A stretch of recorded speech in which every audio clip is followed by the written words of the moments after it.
자, 안녕하세요, 여러분. 네, 자료 구조가 되겠습니다. 네, 자료 구조는 이제 왜 필요할까를 한번 살펴볼 건데요. 여러분이 그 교재에 보면은 이제 잘못된 자료 구조 방식이 있고 또 잘된 자료 구조가 있어요. 그러니까 우리가 여러분이 방에서 방 정리를 하는 이유가 무엇일까? 도서관에서 책이 잘 정리된 것은 뭐 때문에 이렇게 정리를 할까? 찾기 쉽게 하기 위해서 그렇습니다. 내 방에 있는 물건을 나는 빨리 찾을 수가 있지만 제3자가 들어왔을 때도 그거를 빨리 쉽게 하자. 그래서 컴퓨터라는 것은 여러 사람이서 쓰는 거기 때문에 어떻게 하면 제3자가 자료를 빨리 찾을 수 있을까? 그러기 위해서 우리가 이제 자료를 잘 정리 정돈을 해야 된다라는 거죠. 그래서 읽어보면 자료를 효율적으로 사용하기 위해서다라는 거고, 자료의 특성에 따라서 분류하고 구성하고 저장하고 처리하는 이런 모든 작업을 자료 구조다라고 합니다. 그러면 어떤 식으로 자료를 정리하고 또 특정한 데이터를 어떤 방식으로 꺼내올 거냐, 자료를 꺼내오고 나서 그 빈자리는 어떤 식으로 메꿀 것인가, 그러한 것에 따라서 자료 구조를 분류를 하고 있습니다. 그래서 선형 구조와 비선형 구조로 구분을 하게 됩니다. 그래서 자, 우리가 이제 자료 구조에서 계속 배우게 될 부분인데요. 자, 선형 구조가 있고요. 네, 비선형 구조가 있습니다. 그래서 일단은 여러분이 이거를 분류를 해줘야 되겠고요. 자, 선형 구조의 종류는 리스트, 스택 큐, 대큐가 있고요. 비선형 구조에는 트리하고 그래프가 있습니다. 그래서 선형 구조에는 종류가 많이 있고 비선형 구조에는 어때요? 딱 두 개가 있죠. 그래서 일단 종류 두 가지를 외워야 되겠다라고 한다면 트리와 그래프가 포함된 비선형 구조 두 가지를 외워주면 되겠습니다. 자, 그러면 이 선형 구조에 포함된 첫 번째 리스트부터 우리가 들어가 보도록 하겠습니다. 자, 리스트다라는 것은 이제 연속된 공간에 데이터가 저장되어 있는 것을 말을 하는데요. 예를 들면 대표적인 것으로 뭐가 있냐면 배열이 있습니다. 그래서 이것의 특징은 무엇이다? 연속된 기억 장소에 저장이 된다. 이거를 기억을 해주면 되겠습니다. 그래서 가장 간단한 자료 구조고 연속된 공간에 있기 때문에 기억 공간의 이용 효율은 좋다라고 합니다. 빈 공간이 없이 연속돼서 있기 때문에 공간의 활용도가 높다라고 이야기를 하는 거죠. 근데 단점이 있습니다. 삽입과 삭제를 할 때 굉장히 힘들어지게 되는데요. 예를 들어서 한번 보도록 할까요? 네. 자, 데이터가 이런 식으로 있습니다. 예를 들어서 5개의 데이터가 있다라고 한번 살펴보도록 하겠습니다.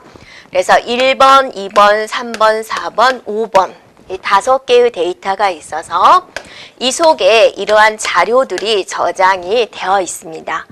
그런데 이제 어떤 일이 벌어지게 되냐면 데이터에 삽입을 하고 싶다라는 거죠. 맨 앞부분에 이 1번 자리에 특정한 데이터를 삽입을 하고자 한다라는 겁니다. 1번 자리에.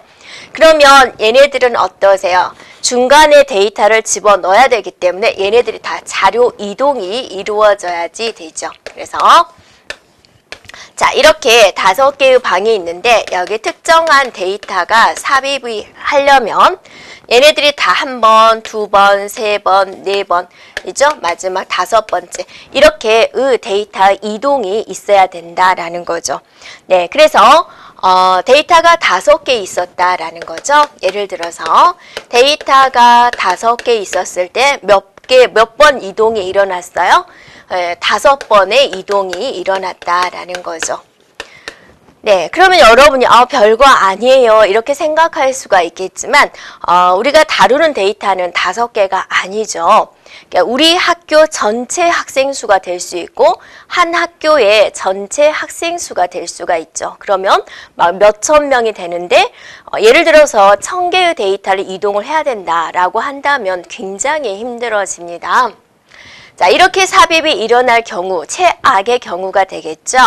그리고 또 이제 5개의 데이터가 있는데 자, 이곳에 데이터의 삽입이 이루어지고 싶다라는 거죠.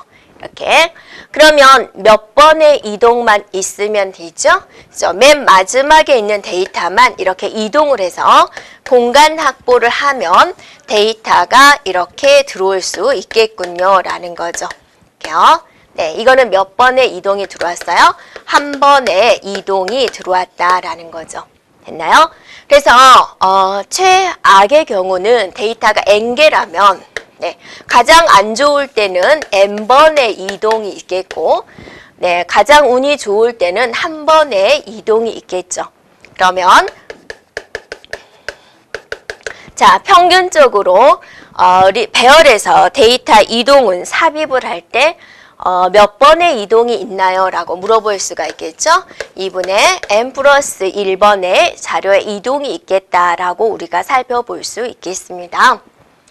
자, 이거는 삽입에 관련된 내용이고, 자, 데이터를 삭제를 할 때는 어떤 일이 벌어질까 한번 살펴보도록 할까요? 네. 예를 들어서, 자, 데이터가 5개가 있어요. 이렇게. 그래서 1, 2, 3, 4, 5에 A, B, C, D, E라는 데이터가 있는데 예를 들어서 얘를 삭제를 해야지 돼요. A를 삭제를 해야 되는 거예요. 그러면 이제 A가 빠져나가면 여기가 비어있게 되죠. 그러면 얘는 조건이 어때요? 연속된 공간에 데이터가 저장이 되어야 되는 거니까 비워두면 안 되는 거죠. 다 땡겨줘야죠. 그래서 B가 여기 오죠. C가 오죠. 네, D가 오죠. E가 오죠. 이렇게 몇 번의 이동이 있어요. 네. 자, 데이터가 5개가 있을 때 몇 번의 이동이 있었다? 4번의 이동이 있었군요. 라고 볼 수가 있죠. 됐죠? 자, 또 데이터가 이렇게 5개가 있는데 맨 마지막에 있는 데이터를 삭제하세요 라는 요구가 있었을 때 어때요? 이동이 있나요? 없어요. 됐죠?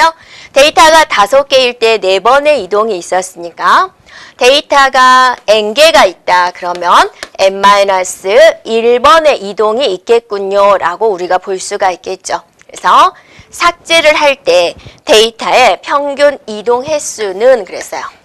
그래서 n-1 얘는 이동이 없죠. 그래서 평균적으로 이렇게 된다라고 우리가 이제 볼 수가 있겠군요. 라는 거죠.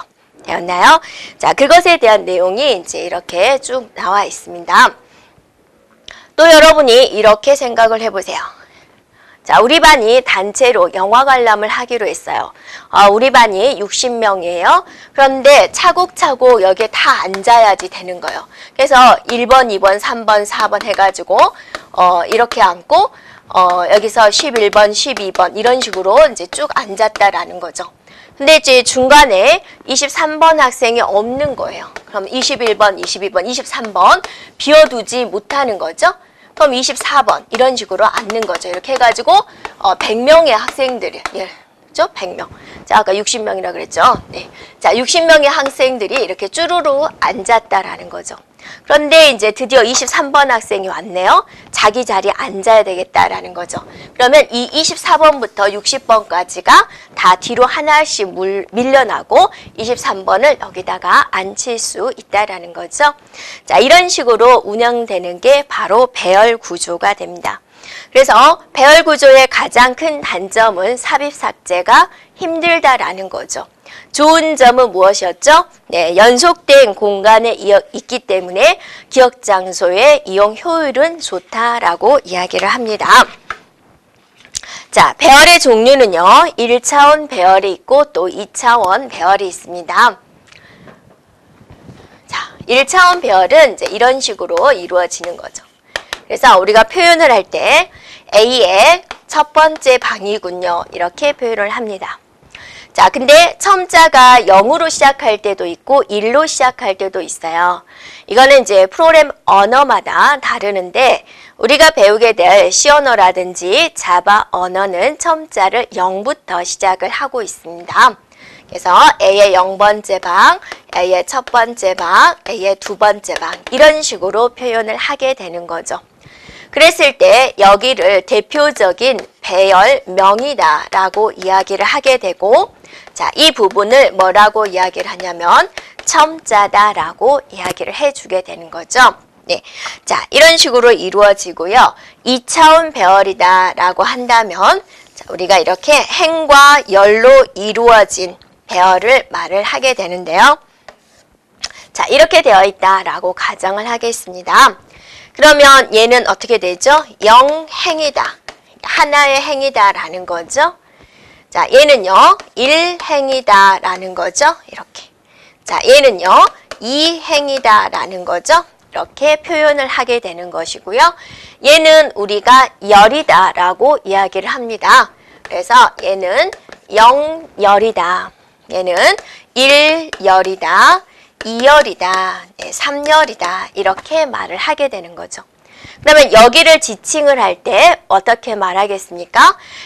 대표적으로 A라는 배열이다. A라는 배열에 영행, 영열이에요. 이런 식으로 표현을 하겠죠. 네. 자, 그 다음에 이제 이렇게 표현하기도 하고 영행, 일열 이렇게 표현하기도 영행, 영열이죠. 자, 이렇게 표현을 하는 거죠. 자, 이런 식으로 이제 모양을 이렇게 보여주는데 어차피 기억 장소는요. 자, 주기억 장소는 이 하나의 데이터만 들어오는 거죠. 그래서 A에 영행, 영열이 들어오고 A에 영행, 일열이 들어오고 이런 식으로 이제 데이터가 들어오게 되는데요. 자, 들어오는 방식에는 두 가지가 있습니다. 행 우선이 있고 열 우선이 있어요. 네.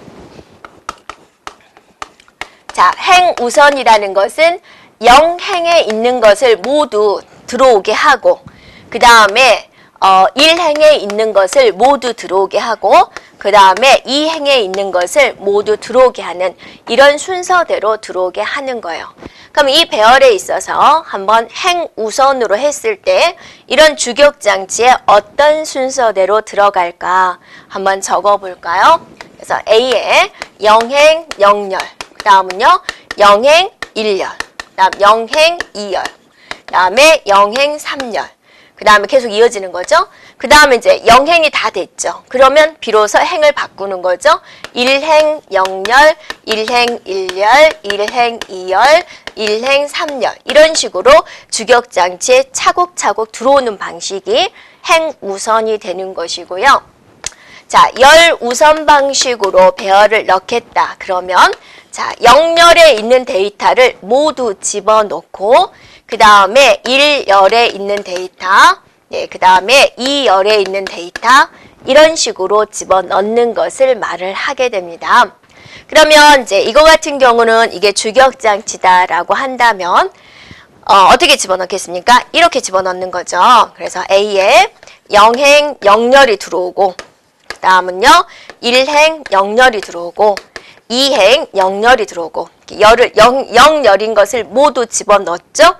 그 다음에 이제 두 번째 열로 가는 거죠. 그래서 A에 영행 1열을 집어넣고 영행 1열 맞죠? 1열을 집어넣고 그 다음에 또 이런 식으로 집어넣는 방식 이게 열 우선 방식이 됩니다. 그래서 배열을 이렇게 저장하는 방식은 행 우선과 열 우선이 있다라는 거 한번 살펴보면 되겠습니다. 자, 그러면 또 여러분이 여기서 생각해 봐야 될 게 뭐냐면 배열은 삽입 삭제가 굉장히 힘들다라고 그랬죠. 그러면 또 우리 인간들이 생각을 하겠죠. 삽입 삭제를 쉽게 하는 배열 구조를 한번 만들어야 되겠다라고 생각이 들겠죠. 그렇게 해서 나온 것이 연결 리스트가 됩니다. 연결 리스트는 뭐냐면 주기억장치에서는 이렇게 차곡차곡 저장이 되어 있지만 자, 연결 리스트는요. 연속된 공간에 저장되어 있지 않습니다. 그래서 예를 들면 이렇게 주기억장치가 있는데요. 거기 있는 거 한번 써보도록 하겠습니다. 자, 문하고 20이 적어져 있군요.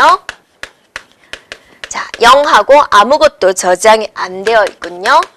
자, 해가 40을 가리키고 있는 거죠. 그래서 여기 보면 이 부분이 가리키고 있는 포인터예요. 포인터. 네. 그러면 이게 주격장치니까 얘네들이 몇 번째 저장되어 있는지 살펴볼 수가 있겠죠. 이렇게요. 네. 그래서 70번지에 문이라는 데이터가 저장되어 있는데 그 다음에는 20번지를 가리키고 있는 거죠. 네. 그러면 문이라는 데이터를 읽고 나서 20번 번지로 가는 거죠. 그래서 20번 번지에 갔더니 데이터가 있어요. 해라는 데이터를 읽는 거죠. 그리고 40번지로 가는 거죠. 40번지로 이동을 해서 0이라는 데이터를 읽는 거죠. 이런 식으로 연결 리스트는 어떤 개념이 들어온다? 포인터라는 개념이 들어와서 해당되는 데이터를 찾아가는 거죠. 그래서 얘는 기억 장소에 보면 어때요? 띄엄띄엄 저장, 빈 공간 많죠? 이렇게 띄엄띄엄 저장되어 있는 것을 말을 한다. 즉, 연속되어 있지 않다라는 거죠. 그러면 여러분이 이런 주격장치에 저장되어 있는 것을 좀 더 우리가 이해하기 쉽게 그림으로 한번 표현을 해 보도록 하겠습니다. 자, 이렇게 있어요. 여기에 70번지에 문이라는 데이터가 저장이 되어 있고요. 그 다음은 20번지를 가리키고 있어요. 그래서 20번지에 있는 데이터는 뭐가 있을까? 자, 20번지의 데이터는 해가 있군요. 자, 해는요, 40번지를 가리키고 있군요. 자, 40번지에는 누가 있을까? 자, 40번지는 표현하세요. 자, 0이라는 데이터가 저장이 되어 있고 얘는 더 이상 데이터를 가리키고 있지 않군요. 이런 식으로 연결 리스트를 표현할 수가 있다라는 겁니다. 네. 그죠? 네. 자, 그러면 이제 데이터를 삽입할 때와 삭제할 때의 요구 조건을 한번 살펴보겠습니다. 거기 기본 그림을 그린 다음에 우리가 살펴볼 거고요. 거기 그림에서 이제 한번 그려볼게요. 네. 자, AA라는 데이터가 있고요. 그 다음에는 20번지를 가리키고 있어요. 그랬습니다. 자, 20번지에 누가 있냐면 CC가 있고요. 그 다음에는 50을 가리키고, 그럼 얘가 20번지에 있다라는 소리겠죠. 자, 그 다음 데이터는 얘가 DD입니다. 네, 수정하세요. DD. 그러면 얘가 어때요? 50번지에 저장이 되어 있고요. 더 이상 가리키고 있지 않습니다. 이런 식으로 되어 있겠죠. 네. 그런데 중간에 뭘 삽입하고자 하냐면 BB를 삽입을 한다라는 거죠. 아직 결정되어 있지 않습니다. 그러면 얘와 얘 사이에 BB를 삽입하고자 한다. 그러면 얘가 지금 몇 번째에 저장되어 있는지 한번 살펴볼까요? 40번지라고 하겠습니다. 그러면 얘가 뭘 가리키게? 얘를 가리키게, 얘가 얘를 가리키게 이렇게 바꿔버리면 되지 않겠냐라는 거죠. 그러면 여기서 이 20이라는 것을 지우고 뭘로 바꿔버려요? 40으로 바꿔버리자. 얘를 뭘 가리키게 하자? 20을 가리키게 하자. 이렇게 바꿔버리면 되겠다라는 거죠. 되었나요? 그래서 여기 있는 숫자들은 수정을 해주기 바랍니다. 자, 삭제할 때도 한번 살펴보겠습니다. 자, 이것이 완성된 모양을 다시 한번 그린 다음에 삭제 알고리즘을 한번 우리가 살펴보도록 할게요. 네. 자, AA가 있었죠. 자, 여기 40번지에 BB가 있었고 얘가 20을 가리키고 있었죠.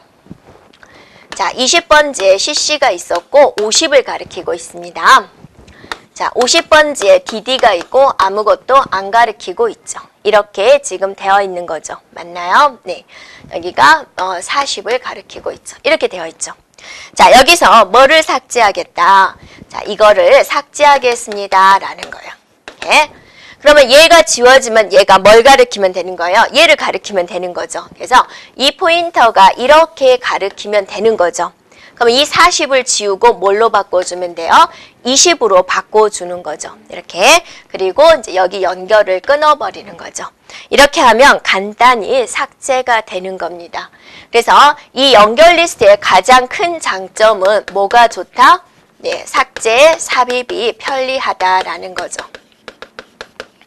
그러면 뭐든지 장점이 있으면 단점도 있습니다. 일단은 삽입 삭제가 편리하고 희소 행렬을 표현할 때 기억 장소 이용 효율이 좋다라고 그랬습니다. 자, 행렬이네요. 행렬 구조가 뭐라고 그랬어요? 리스트 구조라고 그랬죠. 리스트의 대표적인 게 행렬이라 그랬는데요. 행렬은 리스트잖아요. 그런데 희소 행렬을 표현할 때는 연결 리스트가 더 효율적이다라고 그랬어요. 그러면 희소 행렬이란 무엇일까? 희소 행렬이란 0이 많은 행렬이에요. 네.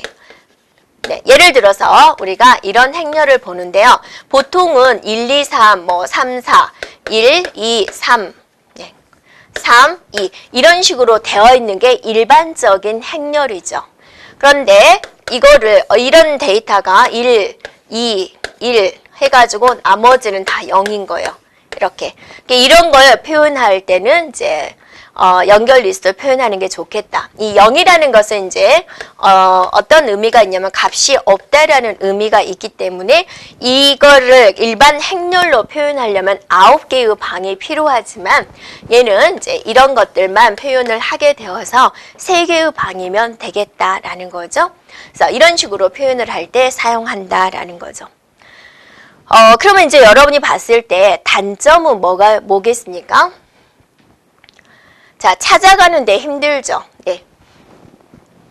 자, 여기 같은 경우도 내가 여기서 0이라는 데이터를 찾아가고 싶다. 그럼 여기서 1이 갔다, 1이 갔다 이렇게 몇 번씩 돌아야 되죠. 그래서 일단 검색 속도가 느리다라고 볼 수 있겠고 포인터를 위한 추가 공간이 필요합니다.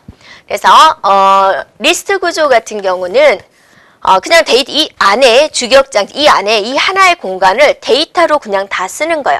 데이터의 공간으로 다 쓰는 건데 자, 연결 리스트 같은 경우는 여기까지가 데이터의 공간이고 여기는 무슨 공간으로 남아야 돼요? 포인터 공간으로 놔둬야 된다라는 거죠. 그래서 공간의 활용도 면에서 네, 추가 공간이 이렇게 필요하다라는 거죠. 그 다음에 중간 노드 연결이 끊어지면 다음 노드를 찾기 힘들다라고 그랬습니다. 예를 들어서 자, 여기서 오류가 발생이 됐어요. 여기서 20번지를 가리켜야 되는데 자, 여기서 어떤 이유로 오류가 발생이 됐어요. 그러면 얘는 찾아할 수가 없죠. 여기서부터 여기까지는 어때요? 어떤 데이터도 찾을 수 없게 돼버리는 거죠. 네. 그래서 이제 또 사람들이 생각을 하겠죠. 이 하나의 노드에 문제가 생기면 다음 노드를 찾을 수가 없는데 이 문제점을 해결하기 위한 또 방법은 무엇일까를 생각을 한 거예요. 그래서 나온 게 이제 원형 연결 리스트가 있고 이중 연결 리스트가 있고 원형 이중 또 연결 리스트가 있고 이런 거를 이제 생각을 해 놓은 거죠. 자, 한번 그림으로 한번 살펴보도록 할까요? 네. 네, 원형 연결 리스트.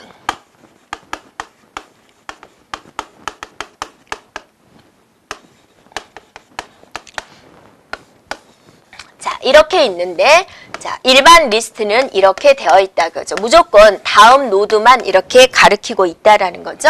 점점점 가가지고 마지막 데이터가 자, 이렇게 가리키게 하자. 이게 이제 원형 형태가 되어 있죠. 그래서 원형으로 된 연결 리스트다. 이런 거 하나 생각해 낼 수가 있겠고 또 하나 또 생각해 낼 수 있는 건 또 무엇이 있을까요? 자, 저 복잡해지는 거죠. 네. 그래서 얘가 다음 노드를 가리키는데 여기다가 포인터를 하나 더 가지고 얘는 전에 있는 걸 가리키자. 그래서 얘가 문제가 생기면 이걸로써 바로 전의 데이터를 찾을 수 있지 않겠느냐. 그래서 이걸 또 생각을 한 거죠. 이렇게. 이런 식으로. 네. 되겠죠?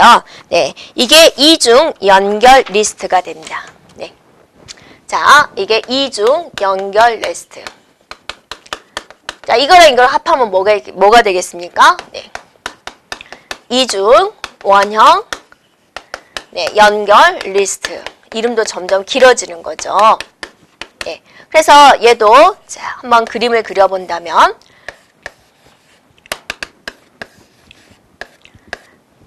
자, 이렇게 되는 거죠. 네.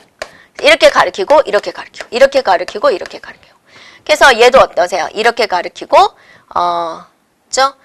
여기서 이렇게 가가지고 이렇게 가르치고 여기서 이렇게 가가지고 이렇게 가르치고 이런 것도 이제 생각을 해서 이런 표현을 썼다라는 겁니다. 자, 이렇게 리스트에 대해서 살펴봤습니다. 네. 그 다음에 이제 스택 구조가 있습니다. 연결 리스트 됐고, 자, 스택 구조는 중요한 개념이고요. 뒤쪽에서 많이 활용이 됩니다. 그래서 자료 구조다라고 한다면 이제 어떤 기초를 배우기 위한 거거든요. 그래서 우리가 이제 보통 말하는 이제 국영수에 대한 기초 과목이고 그 수학에 대한 기초 이론을 바탕으로 해서 많은 발전이 이루어지듯이 자료 구조는 이제 어떤 이제 다지기 위한 기본 작업이 되는데 여기서 이제 스택 구조를 배울 거고요. 이 스택 구조에 대한 기본 개념을 가지고 뒤쪽에서 많이 활용을 하고 있습니다. 자, 그래서 스택이라는 것은 어떤 개념일까라고 이제 우리가 한번 살펴보도록 하겠습니다. 자, 스택 구조다. 그러면 여러분이 뭘 생각하냐면 한쪽에서만 모든 일이 벌어지는 것을 말한다라고 보면 되세요. 그래서 이렇게 있는데 위에만 뚫린 거예요. 밑에는 막힌 거예요. 여러분이 깡통 생각을 해보세요. 위에만 뚫려져 있는 깡통.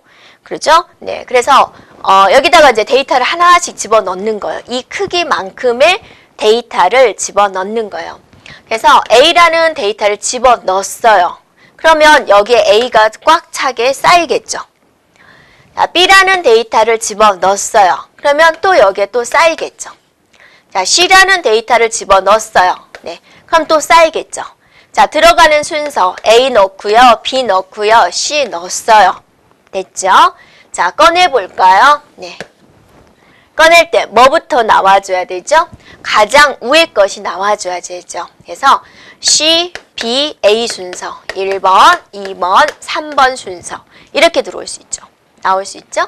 그래서 들어갈 때는 A, B, C 순서대로 들어갔는데 나올 때는 C, B, A 순서대로 나오군요. 들어오는 순서와 나오는 순서가 서로 바뀌었죠. 네. 그래서 이거를 이제 조금 이제 용어상으로 말을 한다면 네 글자로 이렇게 표현을 했어요. 아, 무슨 말일까? 자, first in, last out이다. 먼저 들어간 것이 나중에 나와요. 이렇게 표현을 했다라는 거죠. 자, 또는 이렇게도 말할 수 있겠죠? 나중에 들어간 것이 먼저 나와요. 이렇게도 말을 할 수가 있겠죠. 네. 자, 이렇게 표현할 수가 있고요. 그 다음에, 자, 용어상으로 들어간다. 이거를 우리는 푸시한다 라고 하고요. 꺼낸다. 이거를 우리는 팝한다 라고 합니다. 됐죠? 그래서 또 A가 들어왔을 때 이 포인터를 탑이라는 포인터를 줘요. 탑은 1입니다. 네, 탑은 2입니다. 네, 탑은 3입니다. 이렇게 되는 거죠. 그래서 데이터가 들어올 때는요, 네, 그릇이 이렇게 있으면 일단은 데이터가 몇 개까지 들어올 수 있어요 라는 게 정해져 있겠죠. 처음에는 탑이 0이에요. 데이터가 하나도 없어요. 탑은 0이에요. 이제 데이터가 들어오려고 하는 거예요. 그러면 탑을 하나 증가시켜요. 여기다 그거죠. 그러면 그때 A가 들어오게 되는 거죠. 삽입. 네, A가 들어옵니다. 이런 식으로 이루어지는 거예요. 그러니까 데이터가 들어올 때 탑을 하나 증가시켜주고 그 다음에 데이터를 진짜로 삽입한다라는 거죠. 그래서 공간 확보를 한 다음에 데이터를 삽입할 수 있다라는 겁니다. 네, 되었나요? 자, 그래서 스택에서 우리가 기억해야 될 거는 무엇이냐면 삽입과 삭제가 한쪽 끝에서만 이루어지는 구조다. LIFO 구조다. 데이터의 최종 위치를 기억하는 포인터가 탑 포인트가 있다라는 거고요. 이런 스택 구조는 어디서 쓰일까? 인터럽트의 복귀 주소, 산술식 표현, 함수 호출에서 사용이 되고 있습니다. 예를 들어서 보세요. 자, 내가 A라는 프로그램을 수행을 하고 있는데 짠짠짠 수행을 하다가 B라는 부 프로그램을 호출을 했어요. 그러면 이제 B라는 프로그램으로 찾아가겠죠? B라는 프로그램에서 또 call C 그랬어요. 그러면 프로그램이 진행되는 순서는 자 A에서 뭘 불렀어요? B를 불렀어요. B에서 또 C를 불렀어요. 한 번 더 불러볼까요? C라는 프로그램에서 또 call D 해서 D라는 프로그램을 불렀어요. 이렇게. 그래서 부르는 순서 한번 적어보세요. A에서 B를 부르고 또 C를 부르고 D를 불렀다 그거죠. 그럼 여기서부터 이제 처리를 했어요. 복귀를 해야죠. 어디로 복귀하나요? D로 복귀해야죠. 네. 네, 콜 뒤에 있는 C로 복귀해야죠. 자, 여기서 어때요? 네, B로 복귀해야 되죠. 자, 여기서 어때요? A로 복귀를 해야죠. 자, 부르는 순서 A, B, C, D고 복귀하는 순서 D, C, B, A 순서다. 어때요? 순서가 바뀌었죠? 이런 부 프로그램 호출에 스택 구조가 이용이 된다라는 거죠. 네, 그리고 삽입 삭제가 일어나는 곳이 어디예요? 탑 포인트다라는 거죠. 자, 그 다음에 거기서 우리가 뭘 생각해 줘야 되냐면 오버플로우다, 언더플로우다 라는 개념을 또 이해를 해주면 되는데요. 자, 오버플로우입니다.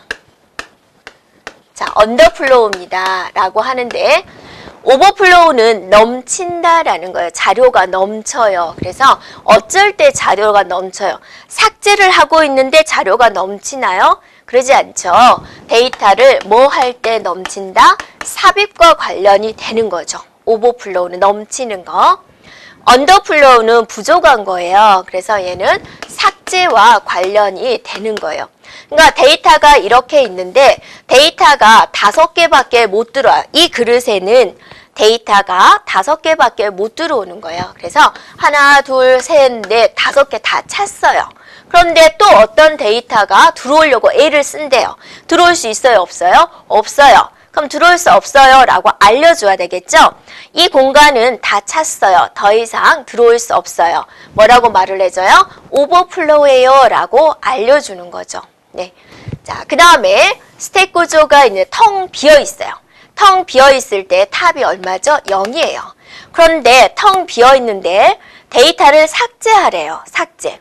데이터가 있어야지 삭제할 거잖아요. 데이터가 텅 비어 있다라는 거죠. 삭제할래요. 삭제할 데이터 없어요. 라고 알려줘야 되겠죠. 그게 언더플로우가 된다라는 거죠.